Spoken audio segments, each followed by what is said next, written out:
Assalamualaikum warahmatullahi wabarakatuh. Jumpa lagi di channel BBC Bus, channel podcast transportasi Indonesia. Apa kabar kawan-kawan semua? Apakah masih ada daging kurbannya? Ya, semoga Lebaran Idul Adha kali ini semakin meningkatkan dan ketakwaan kita dan keimanan kita kepada Allah Subhanahu wa taala. Amin ya rabbal alamin. Pada podcast kali ini kita akan membahas tentang YouTuber bus ALS. Seperti kita ketahui, YouTuber menjadi pilihan utama kaum milenial pada saat ini. Karena mereka merasa dengan menjadi YouTuber akan mendapat penghasilan yang wah tanpa harus diatur atau terikat dengan sebuah aturan dan bisa kapan saja dilaksanakan. Serta mereka bisa melakukan apapun sesuai dengan tingkat kreativitas mereka dalam membuat video. Alasan itulah yang membuat seseorang atau banyak yang menjadi YouTuber. Karena kalau kita lihat di situs pencarian Google, kita lihat bisa kita mengetahui berapa besaran gaji para YouTuber itu. Dan dengan melihat gaji tersebut kita merasa tergiur gitu kan. Dan berusaha ingin meniru mereka. Karena banyak yang bertanya-tanya, sebenarnya berapa sih besaran gaji YouTuber itu? Atau berapa uang yang dihasilkan dari misalnya 1000 view, 10.000 ataupun yang lainnya gitu. Semua itu sebenarnya larinya ke CPM ya. Entah apa kepanjangannya saya tidak tahu, atau cost per mile. Bisa jadi misalnya dibayar gitu. Untuk CPM Indonesia saat ini adalah 0,44 dolar ya. Jadi apabila seseorang melihat full satu video yang kurang dari 8 menit, mereka dalam jumlah tontonan 1000 orang, bila itu semua terpenuhi, maka untuk 1000 tayangan hasilnya cuma 0,4 dolar ya. Jadi bukan banyak sekali ya. Jadi bagi orang yang merasa, aduh, lihat mereka itu sudah 1000 tayangan, udah berapa duitnya itu, langsung hijau matanya gitu loh. Kalian pikir banyak kali duitnya 1000 orang itu yang nonton itu? Bisa jadi orang yang nonton itu cuman menontonnya hanya beberapa detik atau 1 menit, tidak full video. Jadi walaupun dia 1000 tayangan, itu belum tentu menghasilkan. Bahkan kisaran gajinya 0,01 dolar. Ini akibat orang menonton hanya kulit-kulitnya saja gitu ya. Seandainya full pun cuma 0,4 dolar. Kadang-kadang pun dalam satu penayang video itu tidak muncul iklan ya. Jadi tidak semua penayangan video itu muncul iklan. Jadi kalian jangan menganggap bahwasanya, aduh, sudah 1000 orang yang nonton, udah berapa banyak duitnya itu gitu. Jadi nggak usah terlalu jauh kali mikirnya gitu. Bukan besar kali gajinya gitu. Kecuali memang Anda adalah YouTuber papan atas di Indonesia gitu. Dan iklan memang itu trafficnya memang banyak ke mereka gitu. Bisa jadi durasi iklannya panjang-panjang. Tapi kalau untuk YouTuber pemula gitu, yang baru dimonetisasi, itu iklannya itu belum tentu ada itu dalam satu kali penayangan. Jadi jangan menganggap bahwasanya dengan menjadi YouTuber itu 1000 orang yang nonton itu udah banyak. Belum banyak ya. saat ini memang banyak orang yang ingin menjadi YouTuber dan akses untuk menjadi YouTuber itu sangat gampang. Kalau zaman dulu kan YouTuber itu berdasarkan tayangannya, tidak ada AdSense pada zaman itu. Tapi sekarang AdSense yang menjadi penarik orang untuk masuk ke YouTube.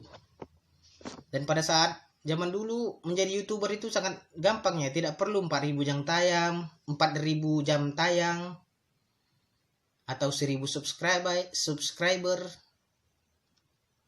Di sebelum tahun 2017 atau 2016 itu semua tidak berlaku ya. Yang penting video Anda meledak sampai jutaan yang nonton, nah itu akan dapat duit di situ. Tapi kan sekarang tidak, lebih ketat lagi gitu. Menjadi YouTuber itu lebih ketat gitu. YouTuber saat ini di kalangan para bismania adalah menjadi YouTuber bis. Dan yang akan saya bahas di sini adalah YouTuber bis ALS ya.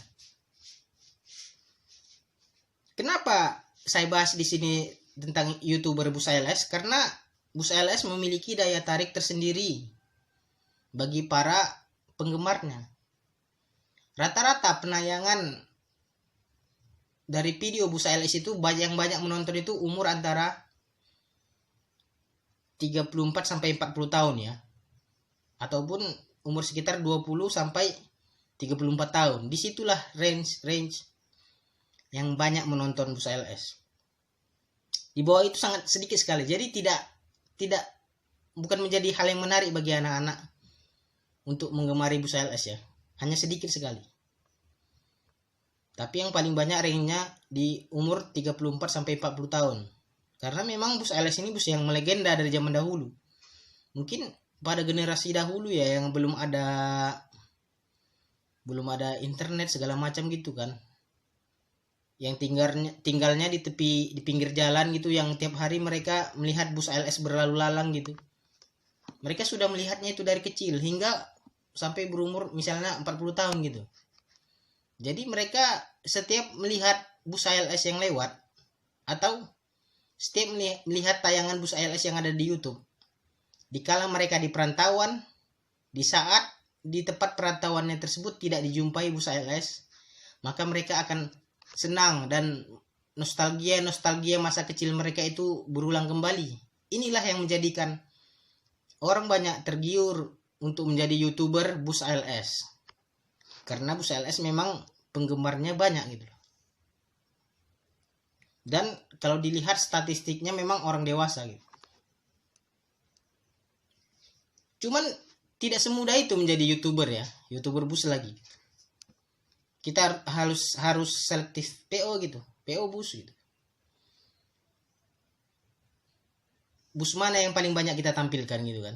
Tapi itu semua sebenarnya bus apapun yang ditampilkan itu bisa menghasilkan view asalkan bagaimana cara pengambilan gambar yang benar, menulis subtitle di video agar terlihat menarik, mengambil angle-angle yang bagus sehingga penonton merasa benar-benar berada di dalam bus gitu. Serta memiliki alur cerita gitu loh. Bukan hanya sekedar balapan gitu. Memang video balapan banyak yang meledak. Untuk tahun-tahun 2019-2018, tapi untuk sekarang 2020 karena begitu banyaknya YouTuber bus, jadi penonton pun sudah mulai terbagi-bagi ya kan. Tidak seperti dulu. Kalau YouTuber bus pada zaman dahulu itu sangat lumayan ya, karena belum banyak yang menjadi YouTuber. Kalau sekarang mungkin pertumbuhan YouTuber setiap harinya bisa jadi mungkin di Indonesia ini YouTuber bus mungkin 100 atau 100 YouTuber tumbuh tiap hari untuk YouTuber bus. Dan di Sumatera mungkin 10 YouTuber mungkin hadir tiap hari ya.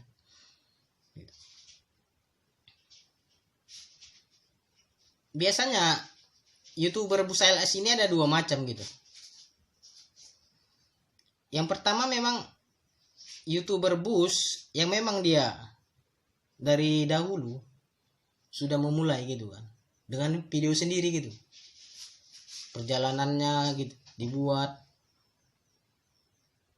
Atau segini, kita membagi YouTuber Busa LS itu menjadi dua, yang view-nya sedikit, subscribernya juga, pertumbuhan subscribernya juga lambat, dan view-nya banyak dan subscribernya juga banyak. Ini bisa kita lihat yang pertama, yang dari subscribernya banyak dulu ya. Bisa kita ambil contoh YouTuber Busa LS seperti Mandailing Bus Lover, itu sangat banyak sekali itu, pertumbuhan subscribe-nya itu sangat tinggi sekali di awal-awal pendiriannya tahun 2018 ya kalau nggak salah. Itu dalam waktu kurang dari seminggu udah mencapai 1000 subscriber tuh. Dan videonya pun booming. Kita lihat seperti video yang setir bus tidak berfungsi itu udah hampir 2 juta sekarang, atau pun sudah 2 juta yang nonton. Atau YouTuber yang video YouTube yang mengambil supir bus sedang minum pop ice gitu. Pop ice 80 juta gitu kan. Itu pun sudah banyak juga yang menonton. Ataupun bus dari Medan ujung Gading gitu pada saat menaklukkan tikungan ya, kuburan duo itu, atau perjalanan dia, di situ pun view-nya juga lumayan itu. Kemudian kita lihat lagi yang saat ini YouTuber yang Busa LS yang sangat meledak sekali ya, yaitu Rafa Family gitu. Itu pun dalam seminggu dia dapat subscriber 1000 orang, dan tiap satu hari penayangannya itu bisa sampai 6.000 bahkan 19.000 view dalam sehari. Itu ya, ini YouTuber Jogja yang selalu mereview bus kedatangan atau keberangkatan Busa LS atau kondisi Busa LS di loketnya gitu kan, dengan cara mewawancarai gitu, tapi view-nya banyak gitu. Kemudian kita bisa juga lihat YouTuber yang memang dari lama gitu kan. YouTuber ini udah berusaha keras gitu sejak tahun 2018 gitu, bahkan 3 kali ganti nama gitu, tapi tidak bisa mendongkrak view-nya maupun jumlah subscribernya gitu kan. Ini sebenarnya walaupun dia membuat video itu dengan video sendiri gitu kan, mengeluarkan dana, sering bepergian pulang kampung Medan Mandailing Natal gitu kan, tetapi tidak terdongkrak juga gitu loh view-nya kan. Dia juga punya subtitle gitu, bahkan meniru, ada sosok yang ditirunya gitu, tapi tetap tidak bisa meningkatkan view-nya gitu. Saya yakin kalau view-nya meningkat drastis, mungkin tiap hari dia update video gitu. Seperti itulah kira-kira. Kemudian ada juga YouTuber yang memang awal-awalnya dia terlihat cepat, tapi sampai sekarang dia paling banter, dia 4.000 subscriber gitu kan. Kabar-kabarnya dia pun bekerja keras. Dia kan YouTuber di Parangpanjang kan, ataupun Bukit Tinggi itu. Bolak-balik muter-muter Padang Bukit Tinggi menghasilkan dana yang tidak sedikit gitu kan. Kemudian hujan-hujanan pun ditempuh gitu. Tetapi seperti kita lihat gitu, kurang maju channelnya gitu. View-nya kurang, subscribernya juga kurang gitu kan. Bahkan stuck gitu. Bisa dibilang stuck. Bahkan jarang dia update video. Ini mungkin kalau seandainya seperti yang saya bilang tadi, view-nya banyak setiap tampilannya gitu, mungkin dia sudah serius buat video gitu tiap hari gitu. Ada juga memang YouTuber legend gitu, yang YouTubernya itu busnya itu bukan hanya bus LS, banyak yang lainnya. Nanti kita ceritakan di episode berikutnya. Jadi kalau dilihat dari 2 tipe YouTuber bus LS ini, ada 3 tipe lagi, yaitu YouTuber Facebook gitu ya kan, yang mungkin dia terinspirasi dari seseorang gitu, tetapi lambat juga naiknya, lambat. Karena menjadi YouTuber ini tidak semudah yang dipikirkan gitu. walaupun ada video bus ALS lewat atau bagaimanapun bagusnya video Anda, belum tentu memancing subscriber ataupun view yang besar. Ada langkah-langkah khusus yang perlu diperhatikan gitu. Walaupun Anda menulis deskripsinya meniru orang lain gitu, tapi itu tidak sama sekali membuat view Anda besar gitu. Jadi kita lihat ada 3 tipe YouTuber ya, bus ALS.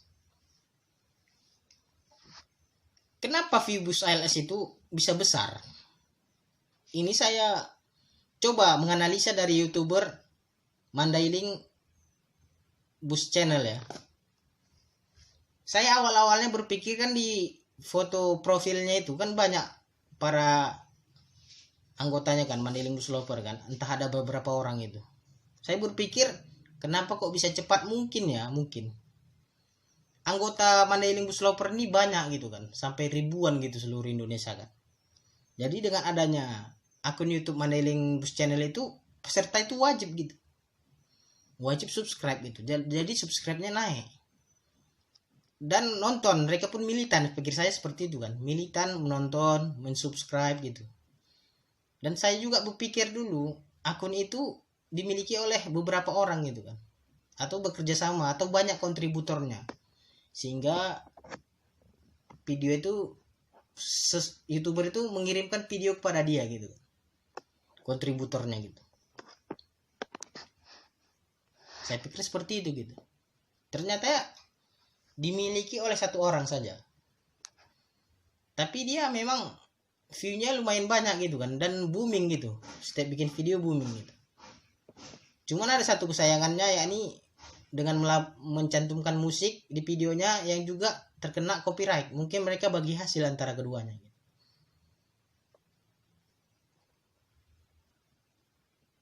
Dan videonya memang sangat menarik ya gitu, sangat menarik di awal-awal tahun 2018. Dia itu mulainya di akhir-akhir tahun 2018 itu sangat menarik dan booming gitu. Bahkan video klipnya itu sering dipakai orang untuk merepost ke bus-bus, ke grup-grup bus ALS gitu, dan dinikmati secara pribadi gitu kan. Di sini saya kurang mengerti kenapa kok videonya booming. Mungkin pengambilan gambarnya ataupun faktor yang lainnya gitu, loyalitas dari anggota grup bus tersebut gitu kan. Saya kurang tahu di sini. Itu mungkin bisa jadi dasarnya gitu. Dia pun juga dilengkapi dengan subtitle gitu, atau dengan mencantumkan kata likeku. Dia menyapa seseorang itu likeku, walaupun dia perempuan tetap likeku. Mungkin dengan kata-kata likeku itu, ini likeku, video kali ini likeku, membahas ini likeku gitu. Jadi orang merasa kayak saudaranya gitu, jadi ingin menonton. Itu mungkin salah satu faktor juga ya.